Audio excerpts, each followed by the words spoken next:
Man, there's someone's name I'm trying to remember. Don't say any bad things or slurs because we are officially live.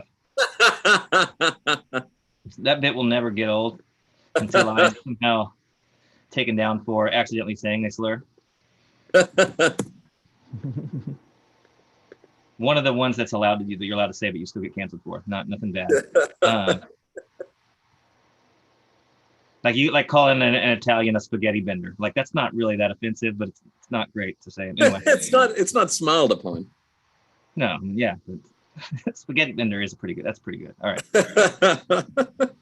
Now that I say it, it's pretty. I do like it. This so is gonna if you're Italian, listen to this. Yeah, you got God off the rip. Just mad already. Haven't even started. Well, if somebody got mad over that, I want to read the review where they're just like, and he called me a spaghetti bender. Here, I posted the YouTube link in the chat that I don't utilize or have never utilized. And then I will post this and we'll get going.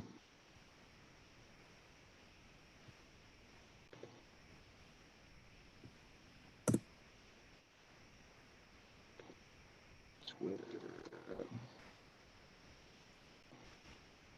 Ooh, dead air.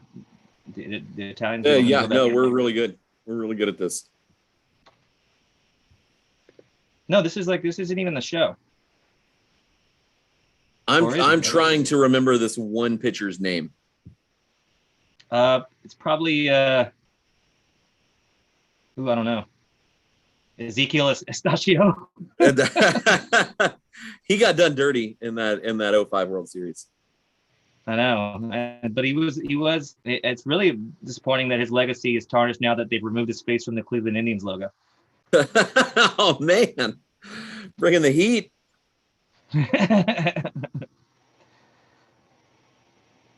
Oh yeah, I forgot they're named something else that's really dumb. The Guardians. Right, let me type this out. Oh yeah. I have no recollection of a reliever for the 2001 Astros named Michael Jackson. That's who it was? I did have his name right. They just didn't come Mike up. Mike Jackson, yeah. All right.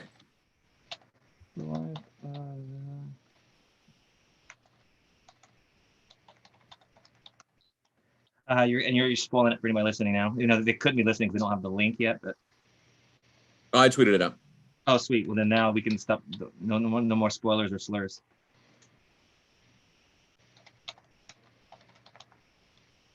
It sucks that the web browser version of Twitter, you can't toggle between your accounts. You have to switch. Yes. So I mean, I can't. So I'm always in mine and my personal one, and then I can't just toggle over, and it's very upsetting. It's just a fun little complaint. Yeah. I don't like how Twitter won't ban Nazis. Then all my burner accounts, obviously. Where I can. I've never had a burner account. No, I haven't either. I need one because I have Adam Schefter blocked me, and I don't know anything that's happening breaking news wise in football. That's true. You won't.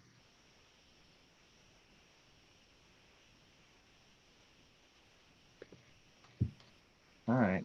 Let's see here. I feel like every time I type something out in a tweet, I just feel like I would never say this out loud, and I feel like such a douche. Just an absolute jamook.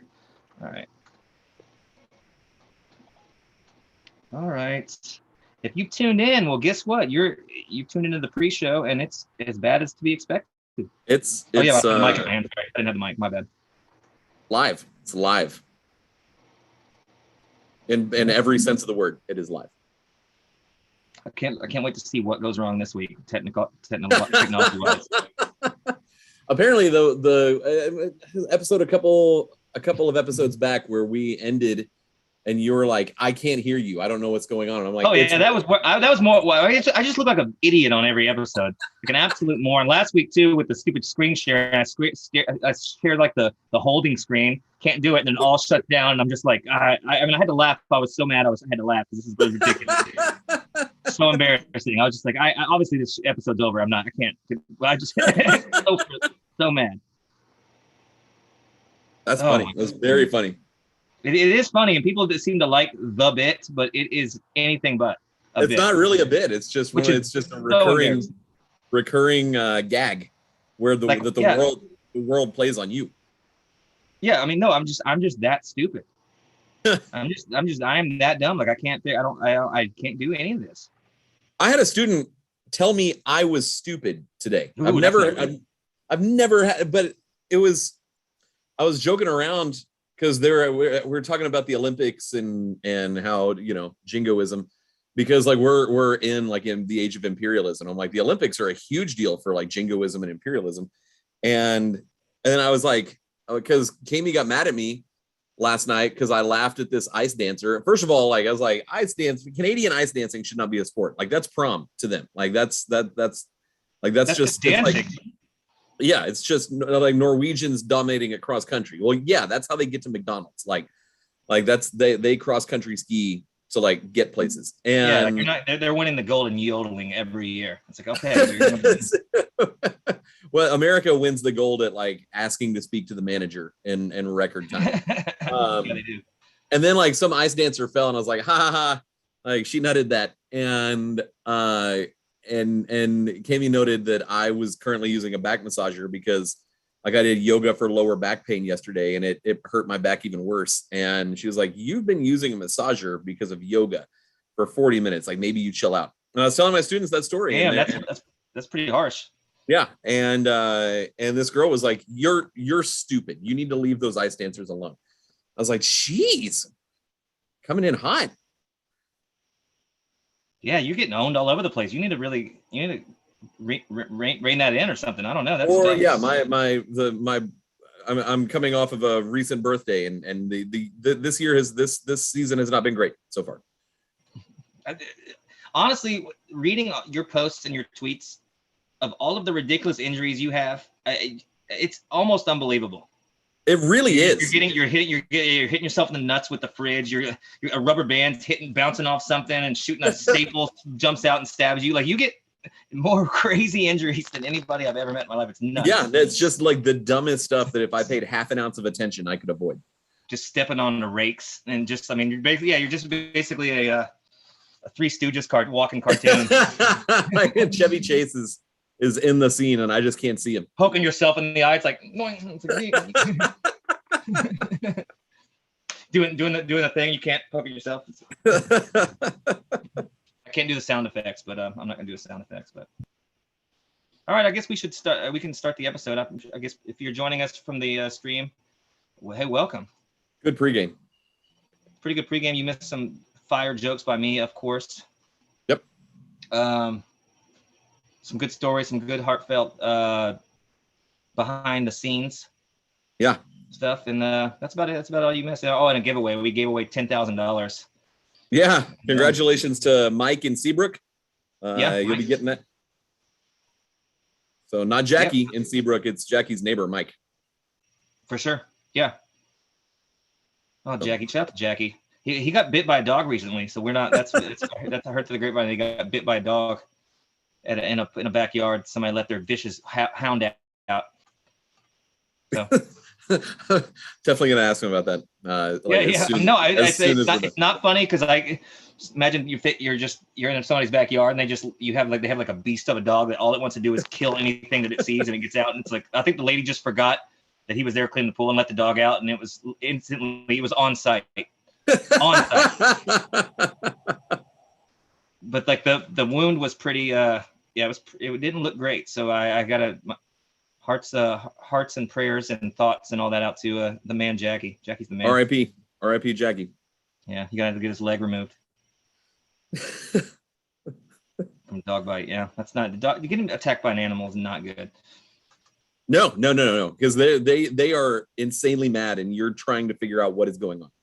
like you gotta get to high ground. So you can't look graceful getting chased by a dog. Like you will look like a buffoon trying to climb a fence and jump up on an air conditioning and AC something, just like staring at what this vicious beast is growling and biting and snapping. So and you're just there until they get bored or fall asleep. are you that's why I say you just carry meat on you. And if you just have meat on you, it will work every time.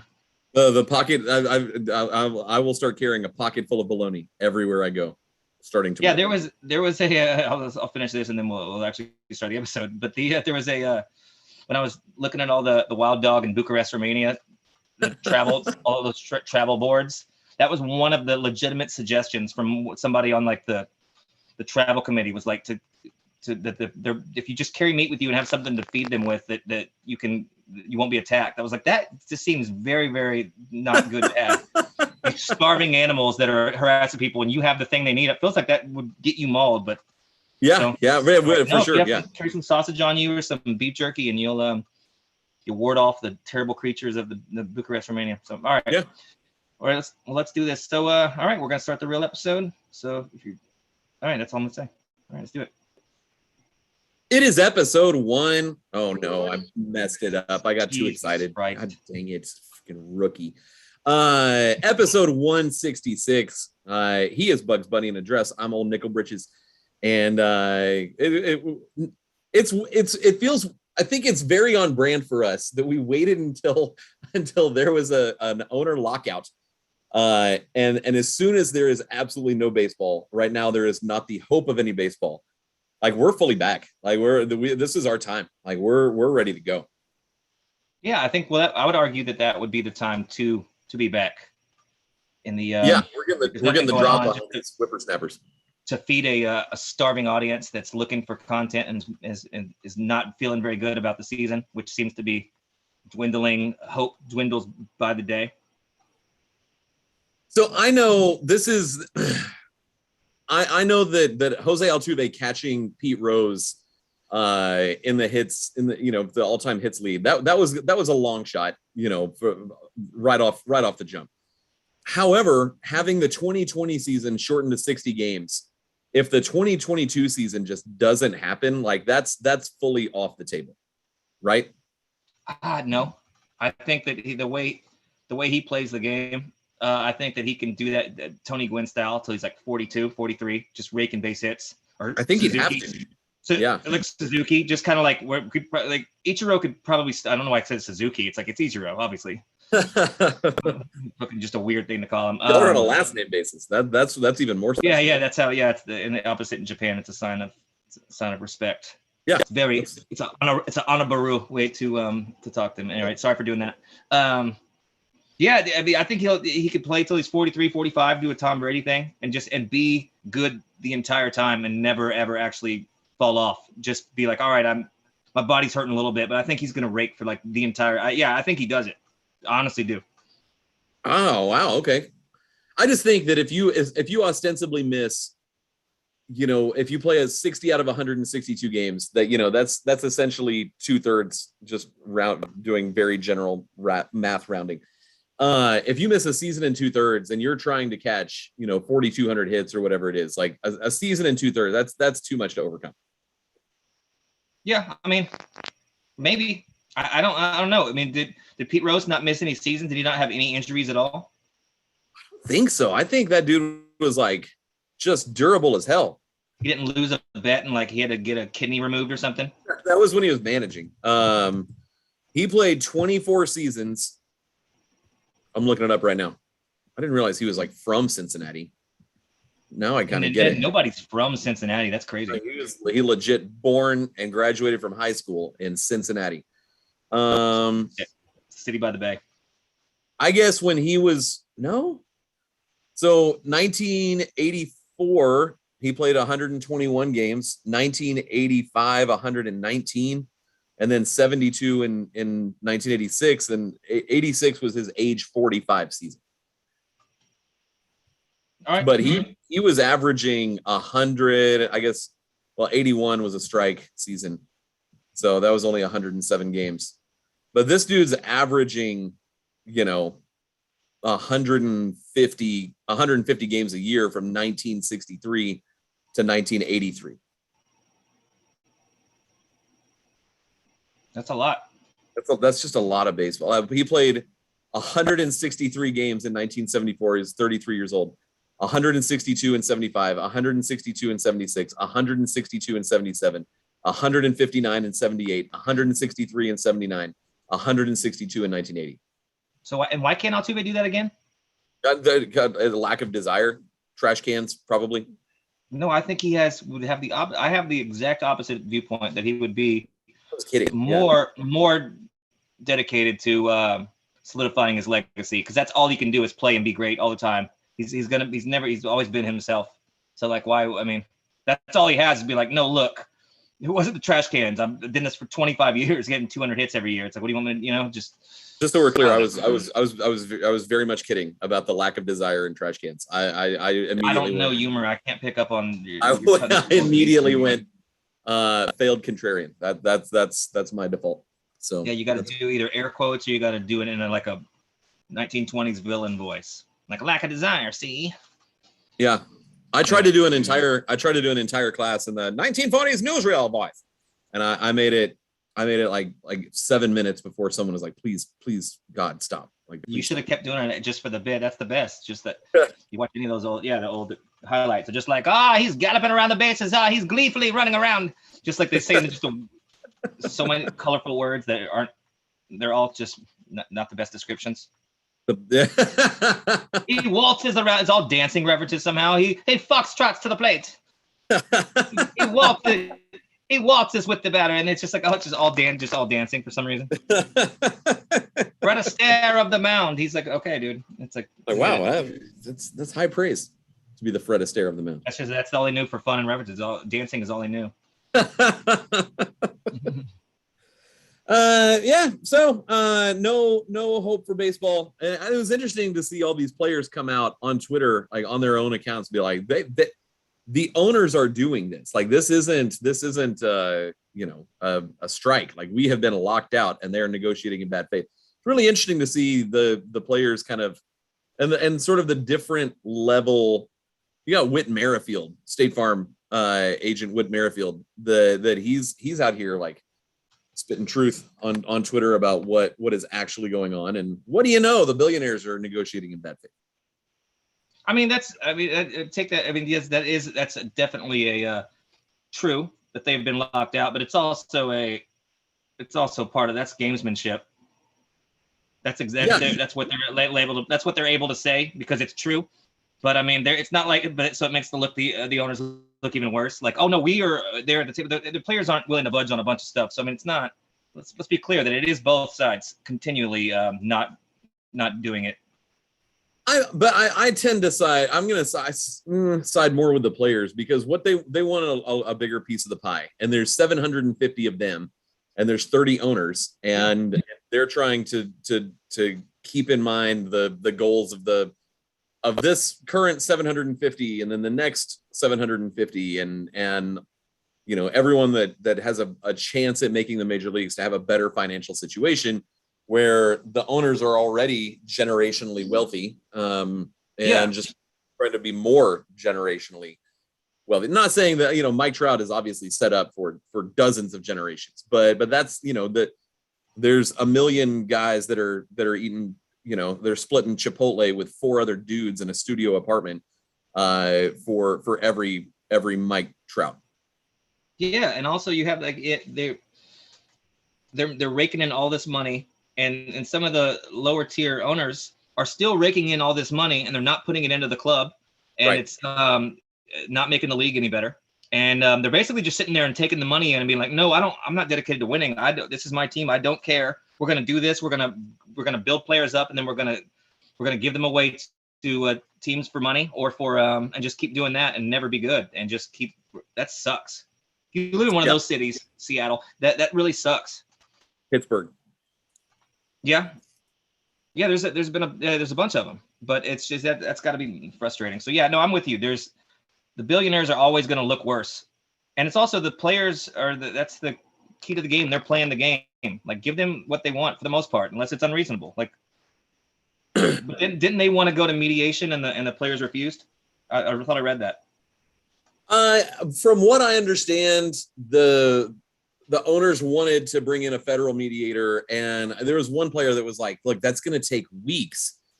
Yeah. And we're already we would be getting close to pitchers. We're what? It's the 7th. We're a week away from pitchers and catchers when they would normally report, and now you got to wait 3 weeks for some federal mediator to read all the documents and kind of get up to speed. And by that point, you're looking at a very real, you're going to get Verlandered, where you're told like, oh, we're going to start playing in 20 minutes, and all of you blow out your elbow. So I can understand the optics of being able to be in a position where the other side rejects like a quote unquote impartial mediator, but it's all just kind of a delaying tactic. Yeah.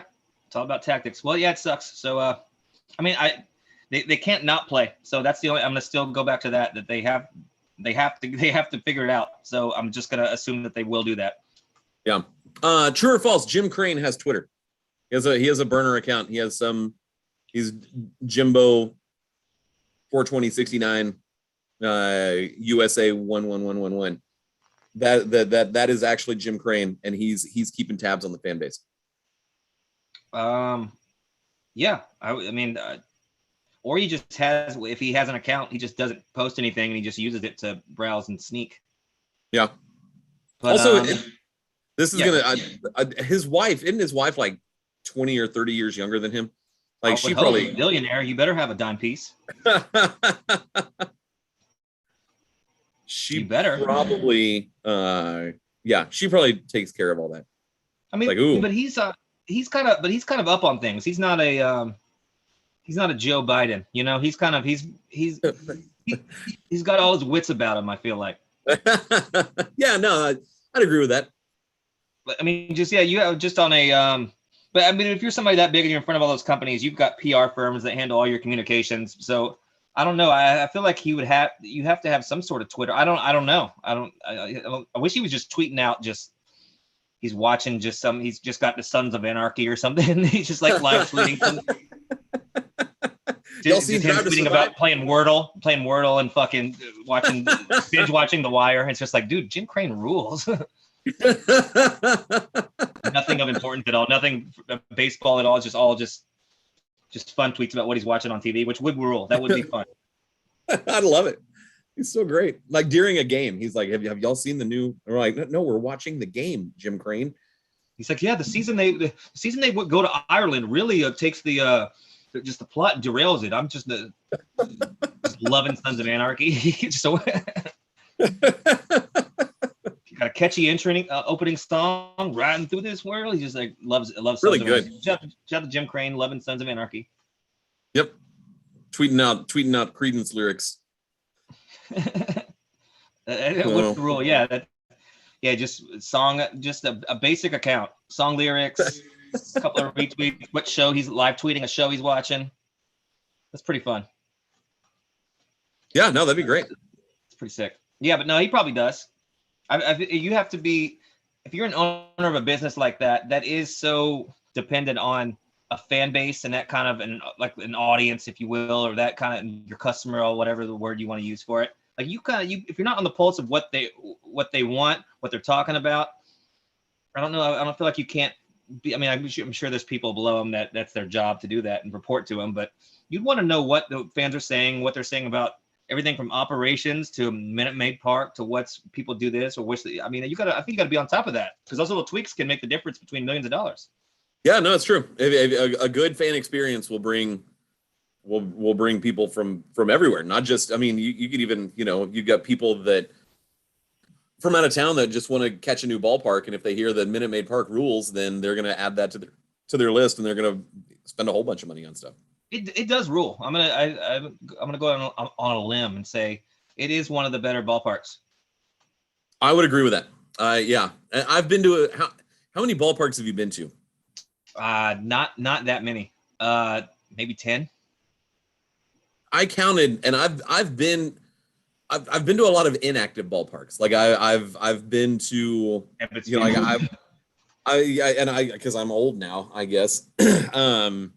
But like the Fulton County Stadium, which is like three generations of Atlanta ballparks ago. And they just get one every couple of years. That's pretty sick if you're in Atlanta. Yeah, no, it's like a Verizon. It's like Verizon that every couple of years they get a brand, and you're gonna just add $35 to your monthly bill, and so you can get that new phone. But like I've been to the Metrodome, like I've been to a decent number of ballparks, but like active ballparks, it's probably not actually that many. We still, maybe this year will be the year that we follow through on anything that we suggest, but we really still may have in Arlington. I still need to go. I haven't been to the new ballpark up there. I've not been to the new ballpark. I thought you went up there for a game or two last year. No, I definitely did not. Yeah, there's no reason. I don't. It's too easy of a trip and to not do that and go do literally a whole weekend series or go up there on a Friday night and go there early Friday, and you catch the day game Sunday and you drive home. That's a pretty sick weekend. I know it's a lot of baseball. That'd be a really cool weekend. Yeah, no, we should get something together. And make it just as weird as possible. Like it's the Rangers and Mariners, and we have like an Astros fan meetup at the whatever it's called now. That'd be great. Just a section of just Astros fans booing everybody and just loud and obnoxious. But then we're at a Rangers and Mariners game, and there is nothing worse. What's worse? I do like the bit, but at the time you're like, oh, we traveled here to see this. This is not Rangers, Mariners, or Rangers, Angels. What's worse? Rangers, Mariners is worse because Angels, you get to see some of the most electric players on the planet. That's true. Guide their team to an 80-82 record by sheer force of will. Unbelievable. One year they're going to pop off though. Yeah, and you know what? Like Microsoft's not going to get hurt. They're going to put one of their moves is going to work because they are on the cusp. They're in it for a while and they just fall back to 82, 500 every year. Every single year. I feel like Suzuki getting not Suzuki. Why is everybody Suzuki? Okay, I am racist. Tony, he's going to get better. Probably going to get better. Trout's the best player on earth. I mean, they've got talent over there. They've got they got the dude from the Rendon. Yeah, Rendon. Those are three class players. They can't stay healthy, so I don't know, man. Yeah, no. And it would Mariners fans. The Mariners used to be like before, because my parents used to live in Seattle for not very long at all, but I did get to go to Safeco.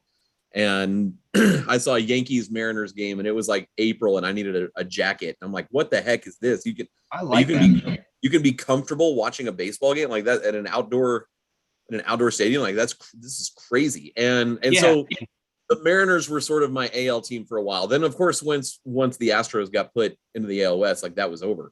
But and the Mariners, like there's like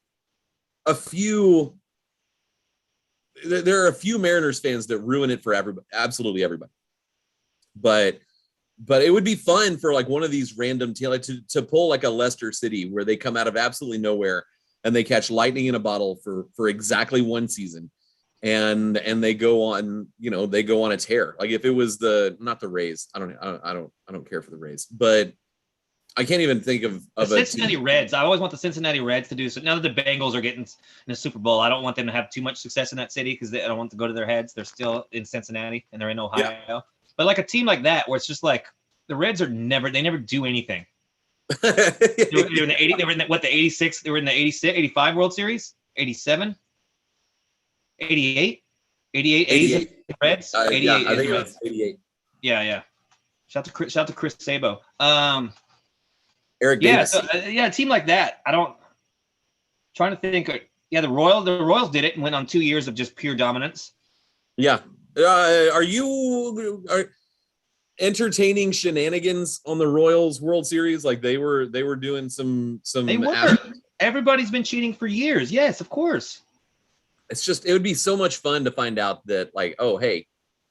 Yeah, with concrete proof and not just, and baseball's not going to let that happen. It won't happen. It won't get out, and that's why the Astros fell on it so they could do that. But literally everybody, I don't even want to get caught up on it again. But yeah, that's what's so frustrating about it. It's like, yes, of course they absolutely were, Yeah. Maybe even all right. maybe Well, yeah, maybe we don't have to get back into that. no, they yeah. were for sure. Yeah, probably. Um, Salvador those Perez. weren't that great. They weren't that great. If you roster wise, I mean, they're just they still don't really make sense to me. Had some good. I don't get it. Like I was looking at, I'm like, the Astros lost that series because they were young, and it's the same thing. You know, the horrible ALDS game 4, like that was in Houston, so it's not like you could even say like they had some crazy system in place at Kauffman Stadium.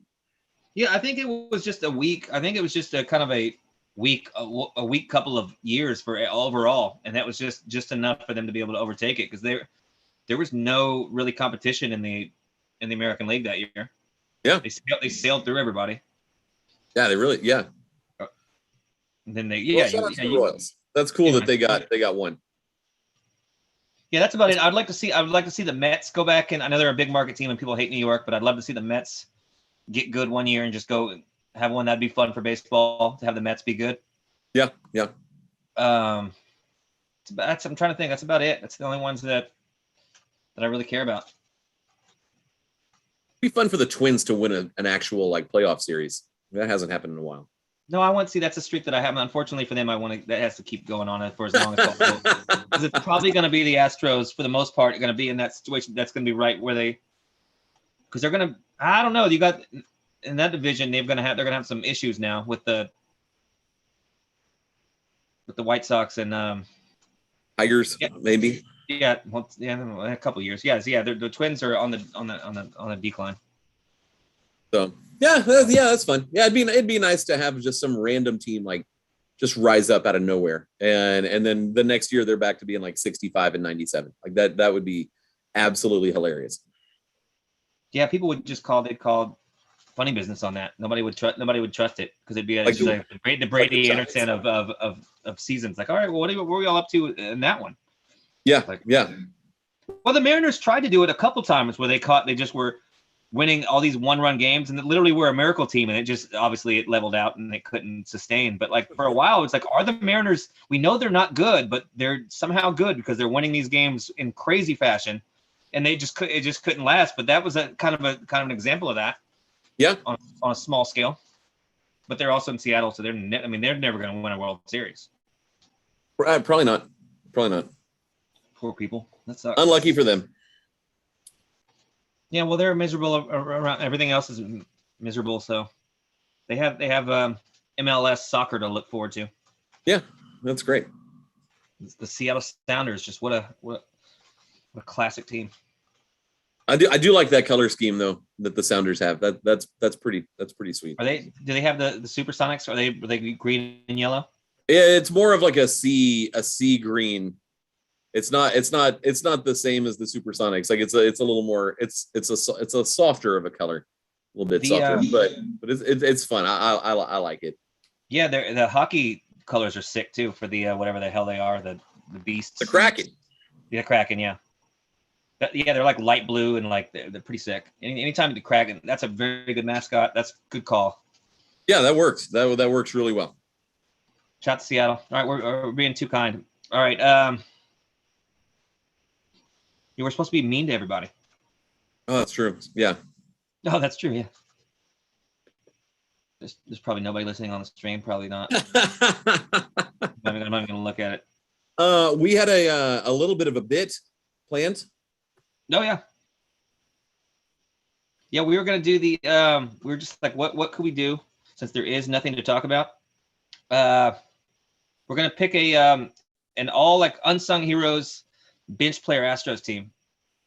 And I was thinking, just to clarify, you said bench player, yes? Bench, bitch ass players as well. So yeah, so our shortstop Julio Lugo, Brett Myers. We got Brandon Backey, first base. We got Jonathan Singleton, pothead. We got who else? We got. Can reel up the all crook team, and Ken Caminiti, third base. Rest in peace. So yeah, we could do that. But no, yeah. So, and there's really no parameters for this. I would say if they didn't have to necessarily be good. Like for instance, my catcher would probably be Hank Conger. Yeah. Yeah, for sure. But it's basically favorite players that didn't start and weren't superstars. I don't know. J.R. Tolles is also, if we're gonna go catcher, that's another one that That's a possibility. mine put in. So yeah, so like it don't have to be really good. If it's just kind of like, I don't know. When I think back of my favorite players in that instance, like most of them weren't that great. Either they had a moment or they were just like, I don't know what it was about them. It was just you just liked them. Yeah. No, I'm totally down. This is awesome. Can't wait. Do you have any off the top of your head of your favorite guys over the years that were just like not? So my first pick is not someone over the years. My first pick is someone that was like over a couple of weeks, and absolutely electric. Like the first game, you're like, huh, I didn't expect that. And the second game, you're like, wow, oh, okay. Third game, he comes out and does the exact same thing, and then literally never did anything else again. Yeah, And that's then 2001 pitcher Carlos Hernandez. nice. So He was supposed to be really, really good, wasn't he? yeah, and I mean it's derailed by injuries, is really the that's sort of the story. So in 2001, and I pulled his stats up because I had to make sure of his name. He made 3 starts, and he allowed 17.2 innings. He allowed 11 hits, 2 earned runs, and struck out 17 batters. He had a 1.02 ERA, and it was that was just like an incredible. And that was like his first 3 starts in his major league career, and it was all August. It was over the course of like 11 days. Like, and I'm looking at his game log now. His first 2 starts, 13 innings, 7 hits, no earned runs, 14 strikeouts, 3 walks. And then he got tagged up a little bit. And I think he might have gotten hurt out because there's no reason that you wouldn't continue to pitch him in 2001. So his last game in 2001 was August 29th.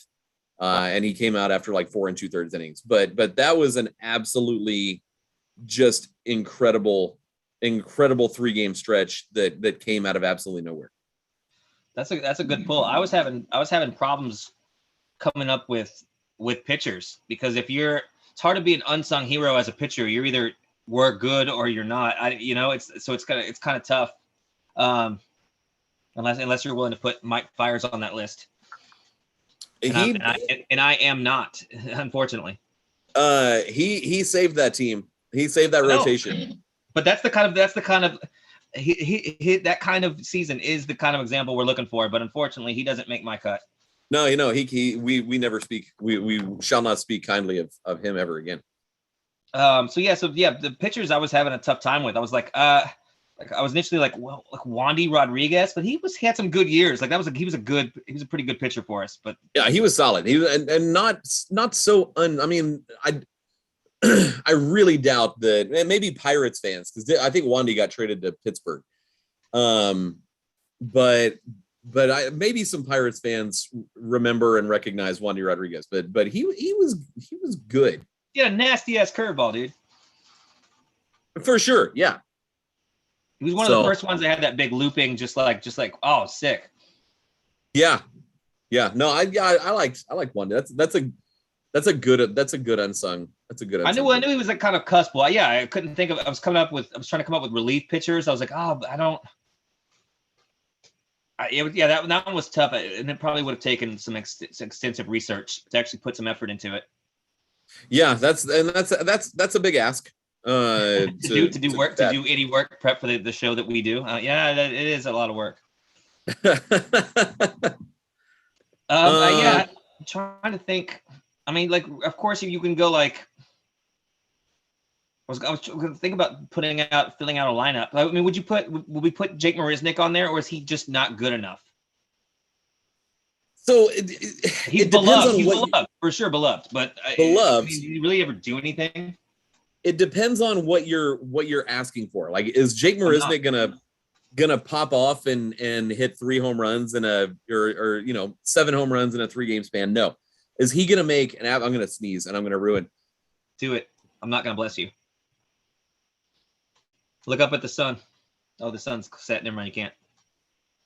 I'm a notoriously loud sneezer, so I did everyone a solid by muting my microphone. I wanted to hear it I wanted it to be on the broadcast. It's the exact same. It's the exact same pitch, volume, and duration every sneeze of my entire life. Yes. But he's always when Marisnik went in the 8th or 9th inning, he's going to make the catch that you need him to make. So if he is appropriately rated. Like no one overrates or underrates Jake Marisnik. Everyone completely appropriately rates Jake Marisnik. Okay, that's fair. I mean, yeah, and again, there were I purposely put in really no parameters other than they couldn't be like an all-star or somebody whose jersey isn't for sale in the team store. All right. Another pitcher that I would throw in there is Chris Sampson. Oh yes, shout out to Chris Sampson. Hell yeah, dude. I want to talk to Sampson.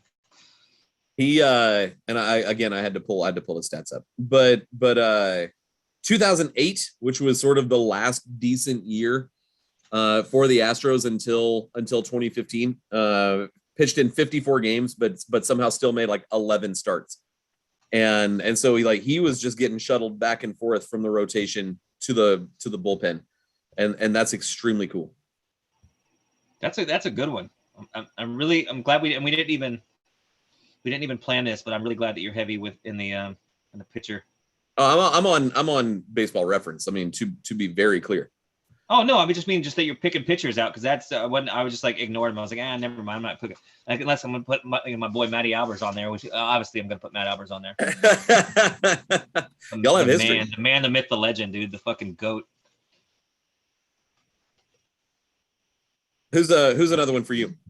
Like I was struggling because it's like obviously I want to put like Billy Spires, utility god, but I was trying to think more modern. I don't know. Like one of the guys that was a cusp for me, but he would probably qualify, like an Abraham Toro. Yeah, no, that's good. That's a good one. Yeah, it don't have to be like sustained greatness, but anybody who was just, or even like Cameron Maben. I forgot those home runs he hit when he first showed up. Shout out to Cameron. What a dude, Cameron Maben. I actually forgot that Cameron Maben was on that. That was 2017, right? Yeah, on the World Series team. Yeah, he won a World Series. Yeah, he won a World Series. I totally forgot Cameron Maben was on the Astros. I think he hit that game-winning home run in Verlander's first start in Seattle, if I'm not mistaken. I think you are correct. He just showed up and he was with the Angels, and he just came in here and he hit for power, hit some big home runs, had some good plays down the stretch. So shout out to Cameron Maben. So yeah, guys like that. I mean, so basically anybody's eligible. Continuing with the pitchers, Wade Miller. Wasn't he an all-star once? Was he? That guy was a horse. Well, obviously I'm gonna allow it because we don't have any other choice. But is he? Besides if he was like a number 2. Never an all-star, but won in 2001. Went 16-8. 2002 went 15-4. 2003 went 14-13. That's really good. And never an all-star. Yeah, I mean, those were some not that great Astros teams. 01 was pretty good, right? No, they were. They were okay at 01 because 2000 was the first year at Minute Maid or Enron, if you will, and they were garbage. 2000 was bad. 2001. 01, they went 93-69. They won the NL Central and then got swept in the division series by the Braves. So very typical late 90s, early 2000s Astros outcome. God, those goddamn Braves. Yeah, I guess that is pretty good. That is pretty good. I really can't argue with that. It's pretty good. Yeah, you're going back. I mean, that's pretty good. I mean, I feel like Morgan Ensberg doesn't quite fit the criteria. Yeah, he started on a World Series team. So I mean, so he's, but like Hank Conger, like that's a very good example of. Hank Conger didn't really do anything productive wise, but he did do the robot in a celebration video, and for that, like he's the man. Very, very hilarious interjection in the middle of AJ Hinch's celebratory, Fuck 'em. congratulations speech. Fuck them. Just have like a That's the California one. stoner, like just the man, dude. Fuck them. I have that video saved on my phone. I watch it when I need to get fired up. It's the best, That's dude. really funny. You know what they will say about us? Unfortunately, that devil AJ Hinch is giving the speech, but the guy who will later blow a World Series for the Astros, but that's neither here nor there. That's the same one. Yeah, Hank Conger just was going off in that. That's basically his whole legacy, and I love it. It's not a bad legacy. Everyone remembers Hank Conger with a smile. Like that's what we honestly need to focus on. That really is the criteria. Like I had one of my my buddies, David. He was like was obsessed with fucking what was the guy? Who's the LSU third baseman? Russ Springer. Alex Bregman. It was Russ Springer, I think, or is it Russ Johnson? One of those guys. I think it was Springer. So he just was obsessed with him. I was like, he's not good. Why do you? He just loved him so much. So what about like a Chris Carter? Chris Carter was too frustrating to be beloved. He was you knew he was your three true outcomes guy. Like you knew he was either going to strike out so impressively, or he was going to hit a 500-foot home run. And so you put, because that was when it was kind of fun to watch the Astros again. It was bad. That was like 2014, starting around then. Yeah, I don't know, fun. Yeah, I guess it was. It was manageable at that point. Yeah, you could actually watch them. You could watch the years before that were unwatchable. I mean, it was unwatchable baseball, and unfortunately, I watched it, and I was just like, "What the fuck is this?" I'm going to ask you, what was Chris Carter's batting average in 129 games in 2015? 250. That's about what I would have thought. I would have put it around 240, 250, something like that. It was 199. Jesus Christ. Okay, yeah, that's not great. I don't remember that. I don't remember. Yeah, because he just did what you said. He either hit home runs or struck out. He didn't do literally anything else. He had 41 of his 78 hits were for extra bases. Jeez. Yeah, that's not. Well, that's why he didn't stay around too long. Yeah. Okay. Yeah, I would have never. Yeah, I guess 250 is pretty high now that I know that was what the outcome was. But yeah, I'm gonna add LJ Hose. LJ Hose, yeah. I mean, you want to talk about, but he did have his jerseys were very popular, so I don't know if he might not qualify. The only thing I remember about LJ Hose's career, I was actually on my way I was flying to Houston when the trade was announced, and I was like, I'm coming to Houston and Hose coming with me. And I thought that was funny. But he also called someone a slap dick on Twitter. Yes. And I thought that was absolutely, that's fantastic. Yeah, that was a go-to, one of my go-tos in high school. Calling somebody a slap dick. It's just like, it's very, yes. That is objectively funny. What about someone like Scott Feldman? Yeah, shout to Scott Feldman. I think it might even be the case now that I think Scott Feldman is because you can't count extensions, but as far as free agent pitchers signed by the Astros, Scott Feldman still has the richest contract of any free agent pitcher that the Astros have signed since 2012. You love that. You love that stat so much, or that it was like 3 years, $30 million. Like they do not get free agent pitchers. Like they will trade for a pitcher, but they are not giving out big money to a free agent pitcher. Well, I mean, why would you when you have a factory? Yeah, that is interesting. That's crazy when you really break it down. You're like, oh, really, Scott Feldman? Yeah, you're going to pay Altuve more than you in 1 year than you paid Scott Feldman for 3, and that's the most money you've ever given. Yeah, that makes sense. That actually adds up in terms of what you get out of the players. But no, you're right. Well, just to piggyback off the pitcher thing, I mean, obviously, I think I'd be remiss if I didn't throw Colin McHugh in this. Oh, for sure. He's everyone's favorite son. Like, yeah, but Colin he McHugh, is. He Colin definitely McHugh is. is my mom's favorite son. But just very good, beloved by the players. Then you had like the cool like Matrix on the Mound moment, and yeah, just a fucking just all around good dude. That like He's a good that's dude. another guy you're gonna smile when you think about Colin McHugh. You're always rooting for him. Yeah, absolutely no reason the Astros didn't bring him back. Like, Well, yeah, just because he's an unsung hero to them. They were disrespecting him. He was unsung, but he should have been sung. Honestly. yeah, we shall sing. Yeah, no, he rules. A couple more we can get out of here. I'm trying to think if I can come up with any really good ones. Like Hank Conger might be the gold standard of what we're looking for. Yeah, that was my first thought. I'm just like, oh, I love that dude. Like April 2016, Tyler White. Yeah, Tyler White's he's definitely one. Just because, he just he's part of something special, and it was just a very small sliver of it. That was pretty much it. But he's part of it. But also, like, I personally adore Tyler White because he paid for a party, a World Series party for my students. Yeah, that's right.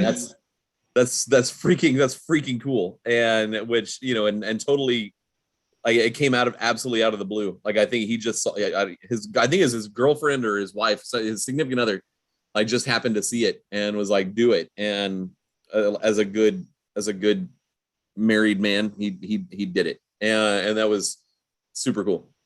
Yeah, that rules. That was in that time where all the players were like, "Oh, here, we'll do your podcast, we'll have access," and then they were jaded by goddamn Manfred and his band of hooligans, and now they can't even talk to you, can't even look at you. Like, no, they can't trust anybody, and rightfully so. Debating the merits of Tim Bogar's career. That's what we're doing. That's what we're doing instead of talking to Alex Bregman.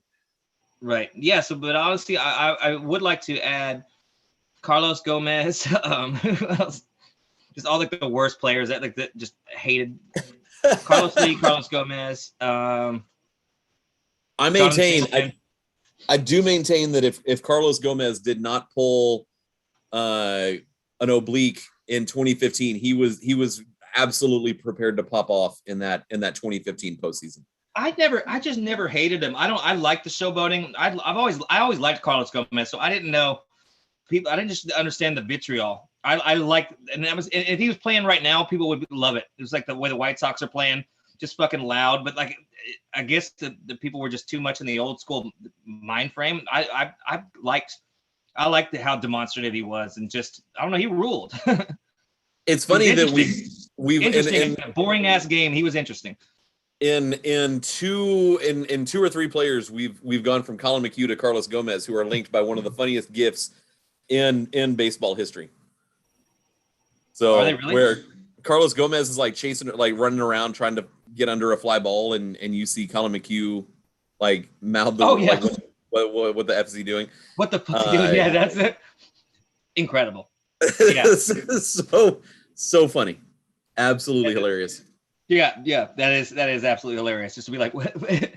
He did take like a crazy path to the ball. Just like, what the fuck's he doing out there? It was a very circuitous route, if I remember correctly. But that's kind of how I guess he is a little frustrated. He was a little frustrating to watch. That's how he played center field. Just run the opposite way and then make up for it with speed and make a diving catch. Like, God, Carlos.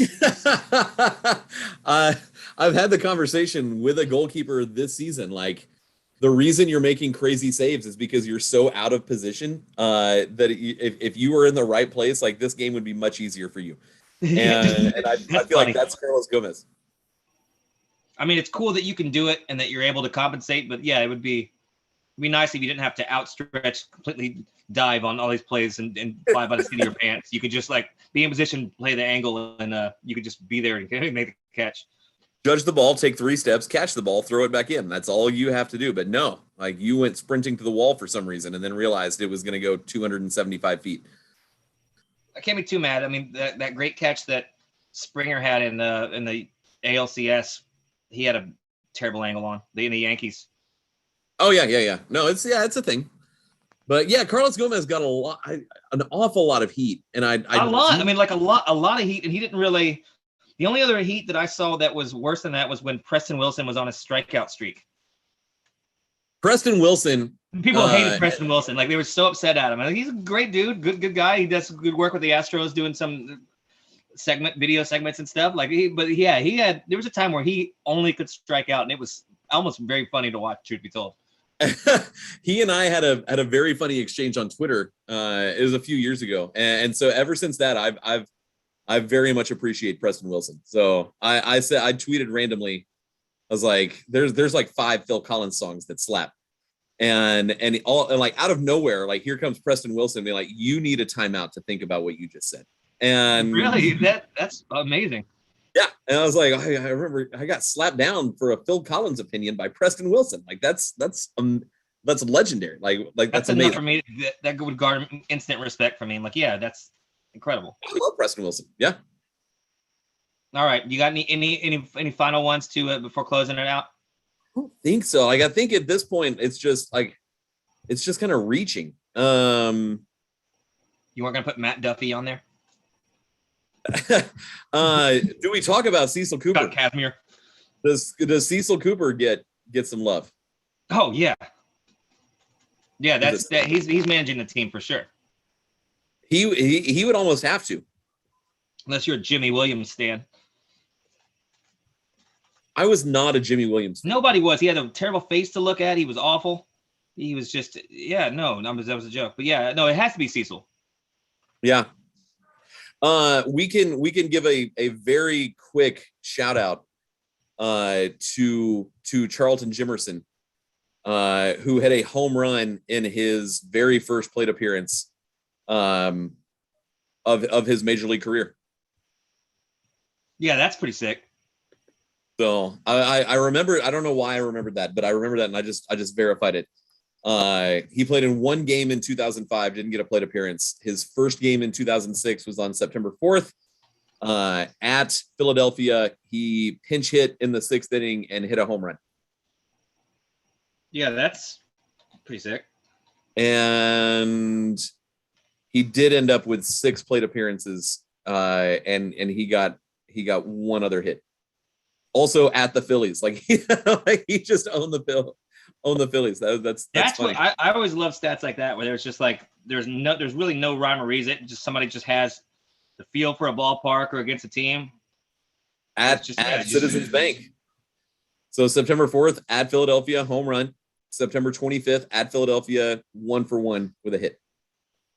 That dude was 2-for-2 against the Phillies in 2006 and 0-for-4 against everybody else. So that sounds like a hero to me. And Charlton, and you know what Chad Kroger of Nickelback would say, that a hero can save us. Anyway, fun little Spider-Man soundtrack reference there. Good song about being a hero. Who's the kid that had the fucking debut game to hit the couple home runs this last year? For the Astros? Yeah, I can't think of it. Yeah. He was a cutie. He was kind of a cutie. Had a little shaggy hair. I can't think. I just can't. I'm blanking on it, and it's gonna make me very upset. I'm just gonna look it up.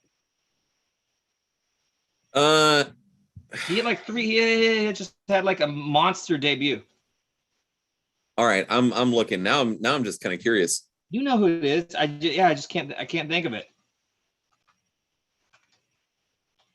I'll come up with that.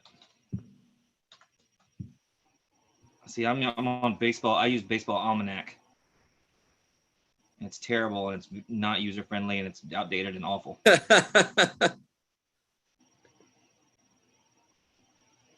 Baseball Reference would be much better. Is it Jose Siri? No, but no, he was nice, but no, that's not what I'm thinking of. I'll still never get over the fact that Jason Castro hit as many home runs as Michael Brantley in 2021. 8. That's crazy. I don't know. I guess it's not that. That's not that important. I'm gonna spend the rest of the night looking. No, I'm gonna look it up. So that's a good closing point. That's a good way to bookend it with me mentioning something that I don't know, so we can. Say, what about the guy I don't know? What about that guy that I don't know? So from like 6 months ago. So, you would say the debut, he did like the same thing, which is like it was like first at bat home run, and then Is it Jake Myers? It's not Jake Myers, is it? Yeah, I think it's Jake Myers. Yeah. Let's see. I've got to pull. Hang on. Yeah, it's Jake Myers. I think.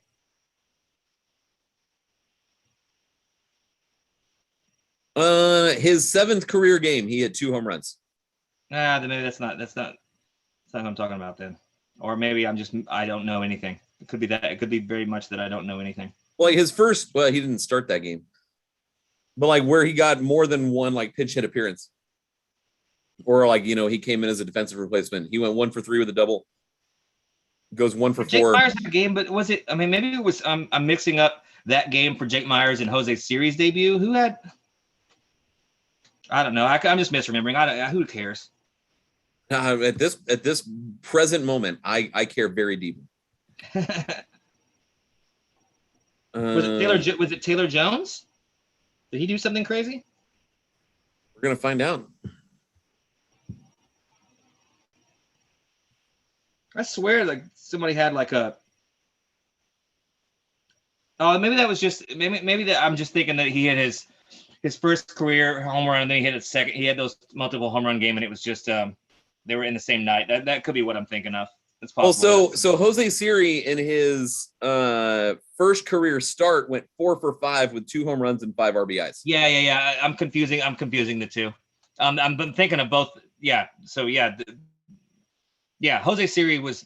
I was thinking of Jake Myers, but Jose Siri was the game that I'm thinking of. Okay, yeah, because he appeared in, a handful of games, didn't get much, and then September 13th at Arlington, 4 for 5, 2 home runs, 5 RBIs. The man. That's really cool. Hell yeah. Tweet us if you with your favorite players, I guess, if you're listening. Include to this. the hashtags to make sure we see it. Yeah, I'm not going to. Just reply to it. There's no hashtags. We don't believe in them. Nazi propaganda. And we won't stand for it. Yeah, I mean that's all I got. That's always fun to do. We can do it. We'll do some next time with all teams, just random players that we've always liked over the years. Yeah, no, I like it. I like when we did it. I know we did it once, and it was totally we had no plan of doing it. No, we're never gonna do any work beforehand. So that's just that's not. But we were just naming random like Pirates players that we were. No, that was a game we were playing with. That was like a subplot of the show. And we would be talking about something totally different, and then one of us would be like Mike LaValliere and Chris Benson. Anna Benson. Shout out to Anna Benson. Can't be remiss if I didn't mention Anna Benson and her crazy ass. the Anna Benson is that episode's one of my favorite. Man. I don't think about it ever until it comes up like that, and I'm like, oh, jeez. That episode, there are episodes have taken turns over the years, but that one, like that. I did not know. I was Daniel, and I walked into the lion's den, and I just had no idea. It was nuts. And the lion was super hot, and also tried to kill you. A nut job with a fucking crowbar, just beating up everybody, just nuts.